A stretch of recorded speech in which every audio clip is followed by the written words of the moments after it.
Oke, assalamualaikum warahmatullahi wabarakatuh. Sebelumnya izinkan saya memperkenalkan diri. Nama saya Muhammad Arlardiansa dengan NIM 2023 11124. Saya pada kali ini akan mempresentasikan tugas saya, yang dimana ini merupakan lanjutan dari tugas yang sebelumnya. Sama, masih akan membahas tentang gen scheduling, yang dimana untuk penerapannya saya pakai pada pengendalian kecepatan motor DC. Kita langsung masuk saja ke latar belakangnya. Dalam sistem kendali modern, banyak proses industri dan sistem fisik yang bersifat nonlinear atau memiliki parameter yang berubah-ubah seiring waktu. Sebagai contoh, kecepatan motor DC berubah ketika beban konveyor bertambah atau sudut kemudi pesawat berubah seiring perubahan ketinggian dan kecepatan udara. Jika sistem seperti ini dikendalikan dengan pengendali linear berparameter tetap atau fixed gain, maka performa kendali biasanya hanya optimal pada satu kondisi kerja tertentu. Saat kondisi operasi berubah jauh dari titik rancang, sistem bisa menjadi lambat, berosilasi, bahkan tidak stabil. Untuk mengatasi masalah tersebut, digunakanlah metode gen scheduling, yaitu pendekatan di mana parameter pengendali seperti KP, KI, dan KD pada PID disesuaikan secara otomatis terhadap variabel operasi sistem. Dengan begitu, sistem dapat beradaptasi terhadap perubahan kondisi dan tetap mempertahankan respon dinamis yang stabil dan cepat. Selanjutnya, kita masuk ke diagram blok. Nah, ini bisa dilihat untuk diagram bloknya tersendiri ada set point, ada gain scheduler berdasarkan omega. Omega ini kecepatan ya. Lalu ada kontrol PID yang ada penguatan KP, KI, dan KD, lalu motor DC sebagai plannya, dan juga sensor kecepatan yang sebagai feedbacknya. Kita langsung masuk ke diagram blok pada Simulink. Nah, ini bisa dilihat diagram pada blok Simulink ini kita perumpamakan untuk nilai set point atau nilai referensi yang kita berikan itu adalah sebesar 100. Jadi nantinya motor DC ini akan terus mengukur kecepatannya sampai dia berada di nilai 100. Nah, bisa dilihat dari ada nilai set point, terus juga ada sum yang di sini untuk mengakumulasikan antara sinyal error dan juga sinyal nilai dari set point. Lalu ada controller PID, ada motor DC, lalu ada scoop untuk menampilkan hasil grafik, dan juga ada gain scheduler. Nah, gain scheduler ini adalah sebagai gain scheduling yang akan membantu controller PID untuk mempertahankan sekaligus beradaptasi dengan perubahan-perubahan yang ada pada nilai KP, KI, dan juga KD-nya.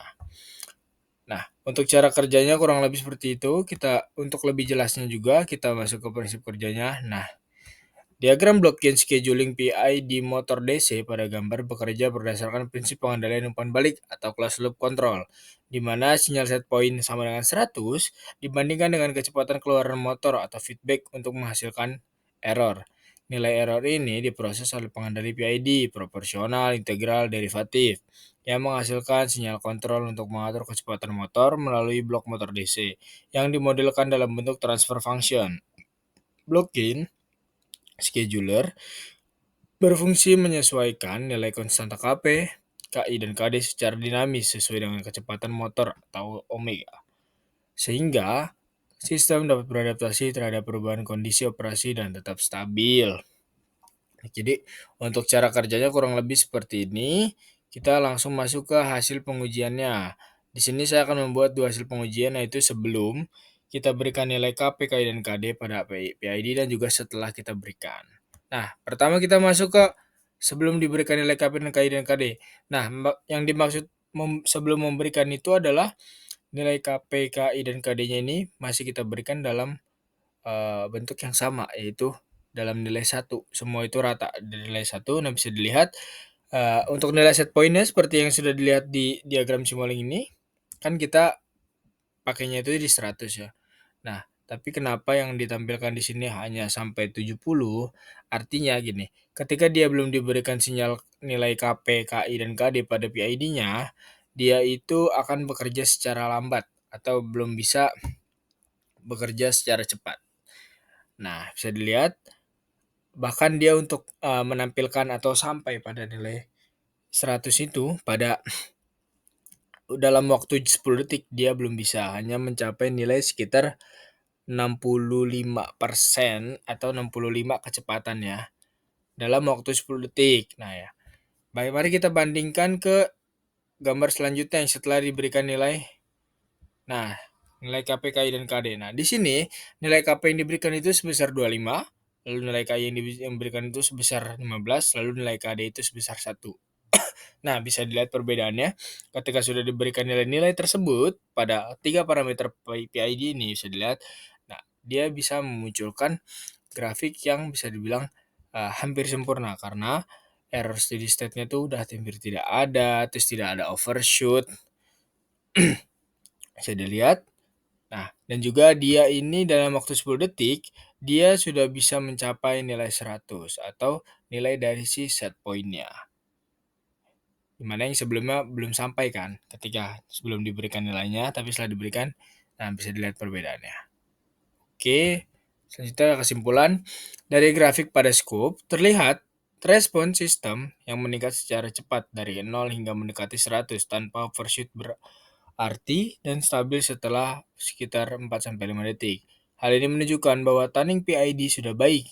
Sistem memiliki respon cepat, stabil, dan error steady state sangat kecil, sehingga motor DC berhasil mencapai kecepatan yang diinginkan dengan performa yang halus dan efisien.